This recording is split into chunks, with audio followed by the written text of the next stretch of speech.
truly despise the people here that work at St. Maarten Customs and Immigration. They are rude and have such attitude.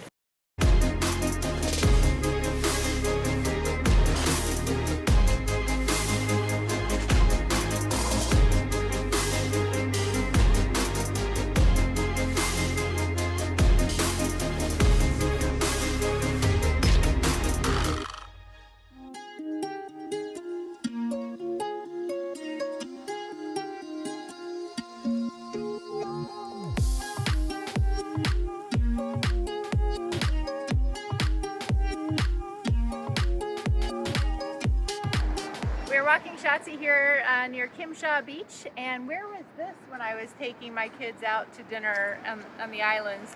See that car out there? It's so cool. You could just be like, okay kids, go play on that while we wait for dinner to be served. Because a lot of times it takes a good hour or so and kids are totally bored, and that way the adults could just have fun with their cocktails while the kids have fun on their little slidey car. We just made it across the bridge. We just have this one last little portion to go.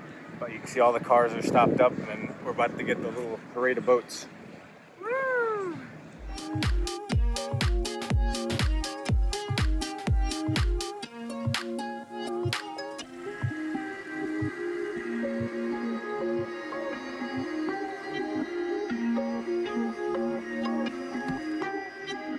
On a boat, rust and chafe are things you're just constantly battling.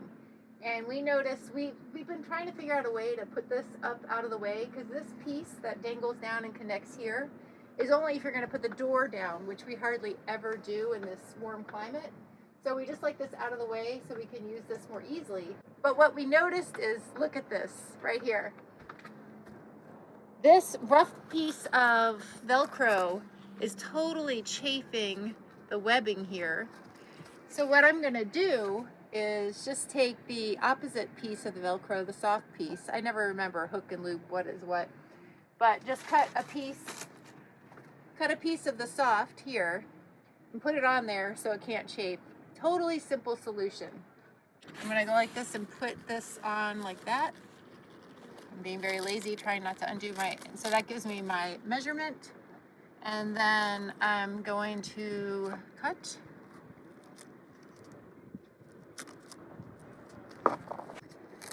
It's hard to get straight.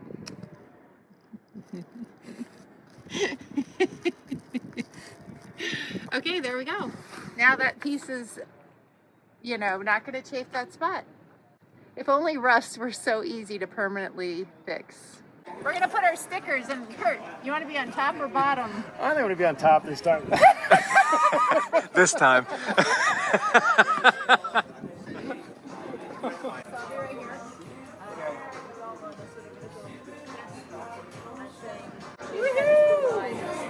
Well, you are Apex, so. Always. Oh, that means we have two countries with our stickers together. Yes, we do. St. Perfect. Maarten's in here. And perfect. Oh my God, I am here at the airport in St. Maarten, and last minute trip to see family, and Dennis is staying on the boat with the dog, and he just got boarded by the St. Maarten Coast Guard and couldn't find the paperwork. Fortunately, I didn't have my boarding pass, so I had to sign up for free Wi-Fi, so he was actually able to get in touch with me. I was able to send him a screenshot of the Dutch paperwork, but for some reason the French paperwork was completely gone. All I can figure is the Dutch side kept it, which is something to really keep in mind. Make sure they don't take your other paperwork, because they do not have any right to take that paperwork. Anyway, they ended up letting him off with a warning. We are so relieved, and I feel so helpless being here and not able to help him. So what a crazy day. I just got boarded by the Simpson Bay Coast Guard Police. I had gone to drop off Anne so she can go home.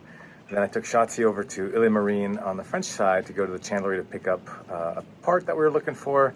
Came back, noticed this little Coast Guard 30-foot cutter, or a rib, or a Zodiac, whatever you want to call it, kind of slowly following me. And then as I got closer to the boat, got even closer and closer to me. And then as I got on board, they're like literally right there. And they're like, hey, can we come over and board your boat to do a customs courtesy inspection? Of course, I'm going to say yes. So let them come aboard.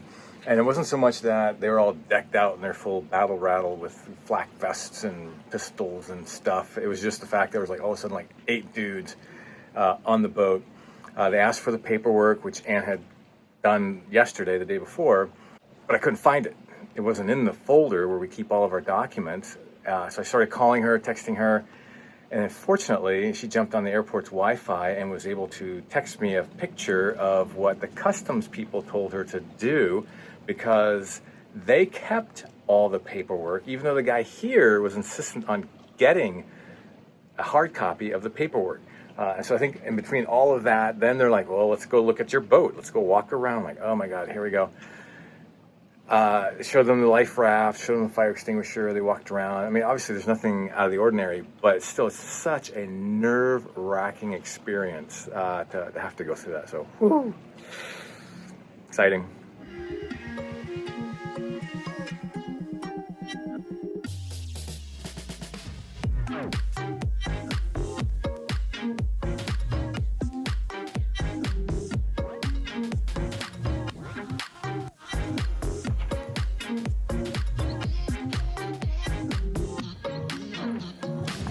That is Ann's flight, coming back from a week visit to be with her family for some issues there.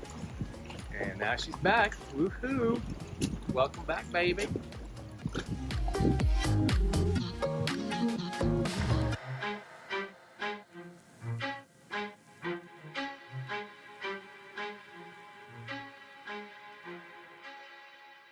We are leaving Simpson Bay, St. Maarten, the Dutch side. We're heading to Grenada, which will be at least a 2-day horrible sail. High winds, too close, more beating into the wind, but we need to get there by Monday.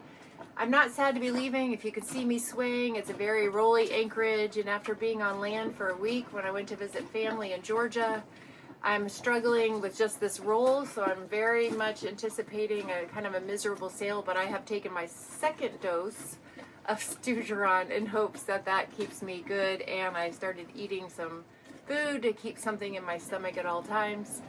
We're not real optimistic. This is rework done for work that was done poorly up in Maryland. We're motivated to get it done because once we go to Europe in April, there's no sites over there, and then we'll probably be beyond our warranty period. So fingers crossed, this is the last time we waste time for getting warranty work done.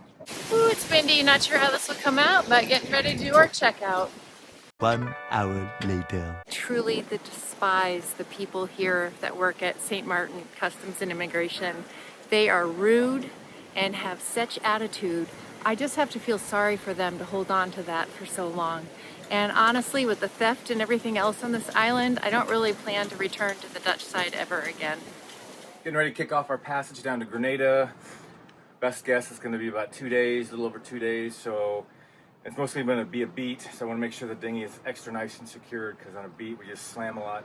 So what we typically do is we have the dinghy hoists that we bring up, then that gets locked by these clutches, so that's secured. Then we take the painter and tie that nice and tight around that cleat. Then we also have another line that comes off the back of the dinghy that will tie onto that cleat. And normally for most passages that's what we'll do, but on this, because of what I said, the conditions, I'm going to take an extra strap and we'll go to the corners, and then we'll come to the pad eyes that are inside the davits. And then with this, we'll just get this nice and tight. So you can see how that brings the dinghy just up a little higher. And that's probably pretty decent. But I can adjust these while we're on passage if necessary. And what's the thing we have to do because something up here broke, which we need to submit a warranty item for before we get to Grenada? And then we gotta take this board, which normally sits up here, but because of this rolly anchorage, you can see it cracked right here, because normally those little clamps, clips, whatever, go in here, and then they're held by that groove, but that broke and it popped it both out. So yeah. These are no longer structurally sound. So then we'll take this board, we'll lay it on top of this, where normally we put the pedal board, and then I've got these straps, which will basically do the same. and then come up over it and then secure it here on this pad eye. So we got the board up here. We put some old towels down because you don't want this fiberglass banging on the fiberglass, so it gives us some cushion. Underneath the boat there's a couple other pad eyes, and that's where this red strap goes to.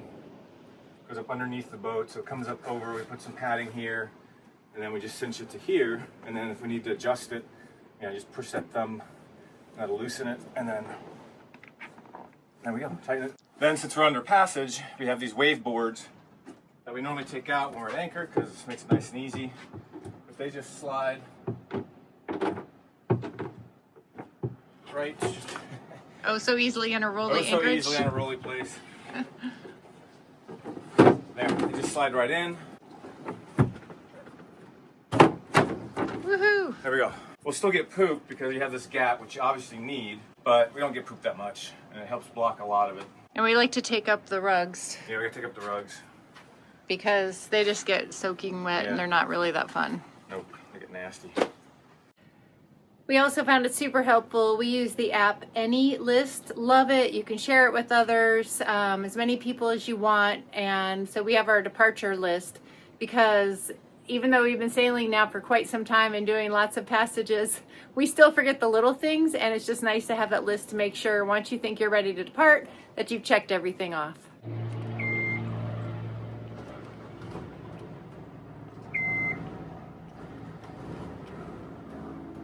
Bye, St. Maarten, Dutch side. See ya in April. Never.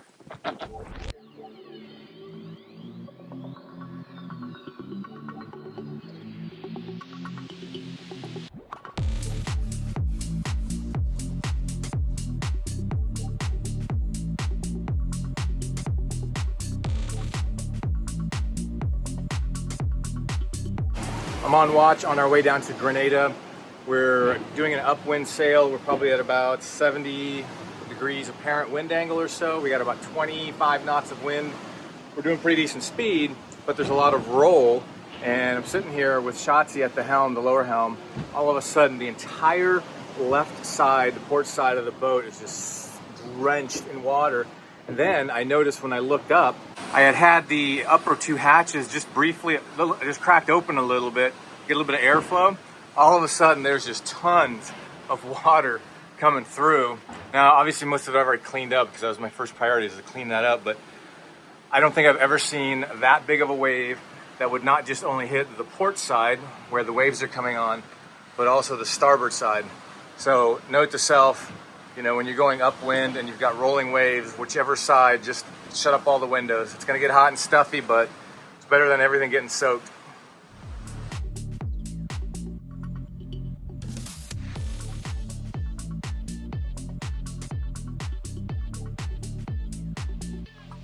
Coming off our first 24 hours on our passage to Grenada. You can see the magenta line. That's the line that we should be going, our rum line. But the dance that we've been playing is, you can see the true wind speed here, then you can see the apparent wind speed, and we're trying to keep that apparent under 30. We have a third reef in and just the jib out. We're making some great speeds. However, the concern is to keep that as low as possible. And in order to do that, sometimes we have to bear off.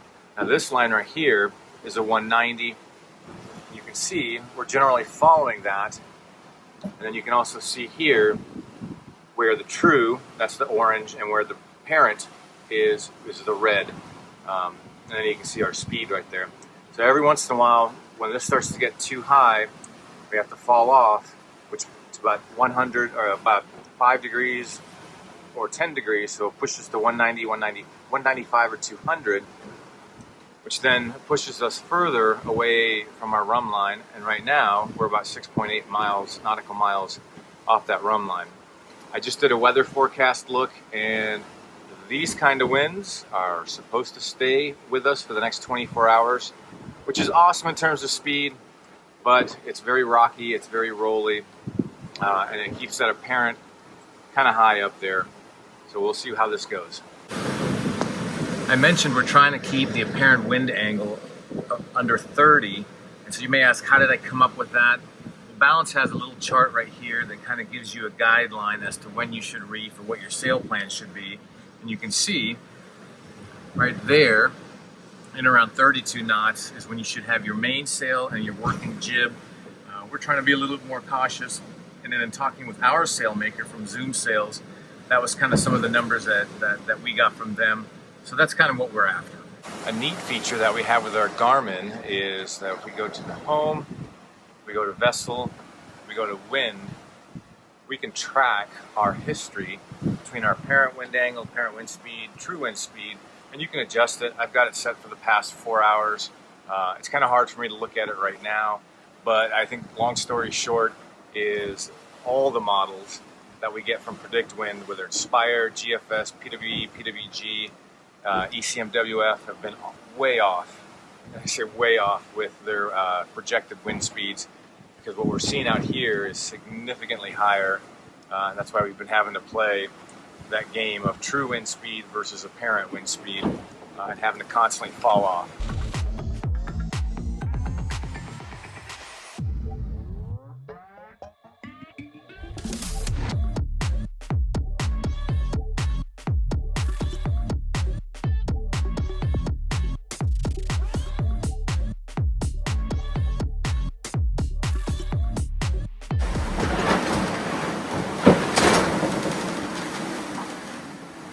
I don't know if you can hear that, but this is sometimes the reality when we're doing a passage. Like, we put our pots, pans here because they slide too easily. The dog over there, it's not that she's a super chill sailor, she's stoned. We had to give her a CBD pill. The TV, have to constantly push that back in to keep that from flying all over the place. But everything back here, you can just see the sea state. The hammocks, we have to clip those as well. Keep stuff from going everywhere. We do prep our life jackets along with our wet weather jackets, but fortunately with our sail plan, with just having the third reef and the jib only, we haven't had to do any of the equipment with that thus far, so that's been good. Anne's got her puke bucket, some Gatorade, some crackers there when she's on shift. But you'll notice, like here, we have a spotlight we had overnight when we do our security checks and just making sure everything's going well with the boat. And we have a lot of other stuff that's just kind of laying out and about. You'll notice that it is a lot of stuff, but that's one beautiful thing about a catamaran, is that that stuff really doesn't go flying around. If this were a monohull, we would probably have these counters bare, the nav table area bare, and we probably wouldn't have the toaster or the thermal cooker over there as well. Sea state is one of those things that you just can never, ever accurately portray with a camera versus seeing it. But this is the reality of what you have to endure sometimes, the rocking, the rolling, the slamming, the pounding, to get to those beautiful places where there's beaches and bikinis and bars and all that kind of stuff. Meanwhile, you go through this, and then sometimes you just have uninvited guests.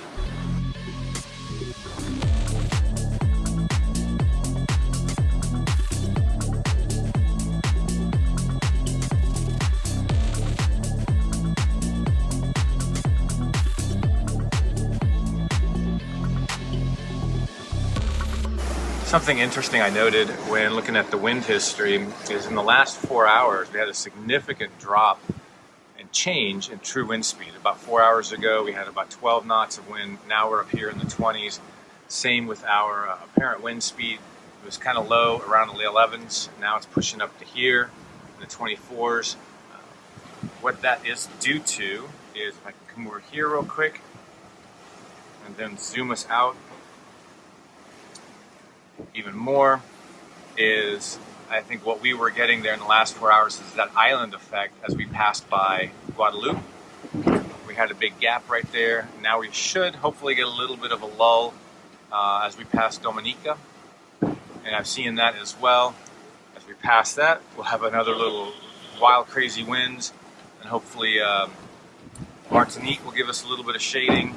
And then that'll work its way as we go down the islands. You can kind of see how our path is being forced right about here, where that wind tunnel is between the islands, has forced us off.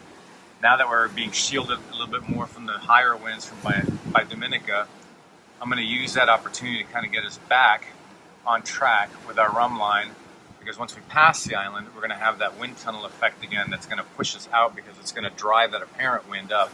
And so, like I said just a second ago, we expect to encounter that pretty much the entire trip down. This will be interesting because that's the Grenadines. There's not a whole lot of wind coverage there from the islands. So I literally just ran the weather forecast. Absolutely not a single one of them said anything about sustained 27s, 30s, 33 knots of wind, let alone gusts, which I really haven't seen too much of. But this is crazy. The weather forecasts are so far off in terms of the speed, but also the direction. Most of them were saying it should be off, the true wind direction should be like 85, 90, and I'm seeing 120s, 115s, 125s. It just goes to show you never know what's going on out there with the weather.